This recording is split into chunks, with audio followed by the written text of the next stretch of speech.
ગુજરાત બુલેટિનમાં આપનું સ્વાગત છે। બરવાડા ખાતે હાઈવે પરના મુખ્ય 4 રસ્તાઓ પરના એક સાથે 3 સર્કલનું ખાતમુહૂર્ત કરાયું।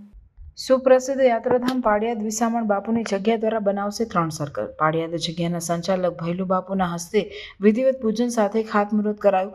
બરવાડા ખાતેના અમદાવાદ ભાવનગર હાઈવે પરના સાળંગપુર રોડ 3 રસ્તે તેમજ શહેરના મુખ્ય પ્રવેશ દ્વાર 3 રસ્તા અને બસ સ્ટેન્ડ રોડ 3 રસ્તા પર સર્કલ બનાવાશે।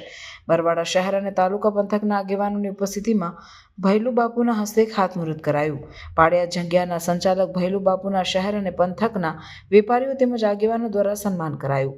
સર્કલના નામકરણ પણ કરાયા, જેમાં બસ સ્ટેન્ડ 3 રસ્તા સર્કલનું નામ વિહટ સર્કલ, શહેરના મુખ્ય પ્રવેશ દ્વાર 3 રસ્તાનું નામ સનાતન ધર્મ સર્કલ અને સાળંગપુર રોડ રસ્તા 3 રસ્તાનું પૃથ્વીરાજ સર્કલ નામકરણ કરાયું। આ તમામ સર્કલના દાતાઓ પૃથ્વીરાજ સર્કલના દાતા ધર્મશીભાઈ તુરખિયા અમર ગ્રુપ વડોદરાવાળા તેમજ સનાતન ધર્મ સર્કલના દાતા અમર ગ્રુપ વડોદરાના વિનોદભાઈ પી તુરખિયા અને વિહટ સર્કલના દાતા ગિરધરભાઈ સવાણી રુદ્રાક્ષ ગ્રુપ વડોદરા।